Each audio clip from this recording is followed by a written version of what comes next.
So the first law of practical occultism, occult meaning hidden, is that we are all emanations from deity, and that the first forms of human life were spiritual forms. This debunks the theory of evolution and also the misconceptions of the ideas of reincarnation that have been floating around the past thousands of years, misinterpretation of the ancient scriptures. We're all in preparation to live on various inner planes after we leave this life. When we leave this life, we become spirit souls. Now, some have different various bodies of light, of astral. These forms are developed while you're in your incarnation here.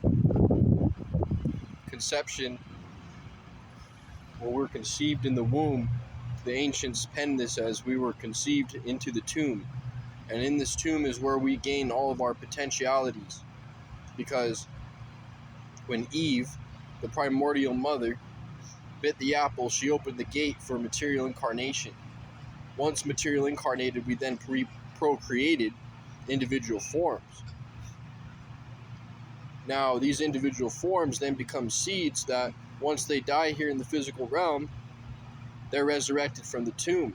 We're all preparing for the inner life, or the afterlife. The afterlife is the inner life, and right now we dwell on the inner planes, mostly when we go to sleep at night.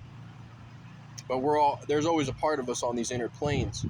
Now, the goal of human life is to fully incarnate these higher bodies into the physical form. This is the rebirth. So being born again here in the physical realm, meaning that you're spiritually awakened, your soul's fully embodied. Not everyone's soul's fully embodied, and that's where we have problems, where people are disconnected from their innermost, and being disconnected from the innermost causes problems, because then they don't have divine insight, they don't have the compass that's pointing to the right direction. Everyone who's born has a compass. This compass functions as the higher consciousness, points us to the right direction, prompts us right from wrong. Hence, in the physical realm, we learn the difference between good and evil and strive for the highest good. Now,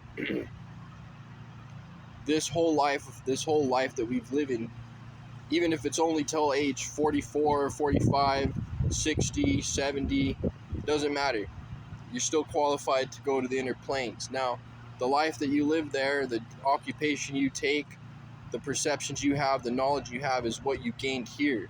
Now, of course, in your more subtle body, you're going to have more access to higher knowledge and higher wisdom functioning on the astral brain, which works way more efficient than the physical brain, which actually is basically a filter. So this is what some of the next videos are going to be diving into. We're going to be doing a lot more of these videos, and I'm just going to get across the true theology, true occult science, which means hidden, and try to help this world overcome nihilism, atheism, and the fear of annihilation after death. So stay tuned.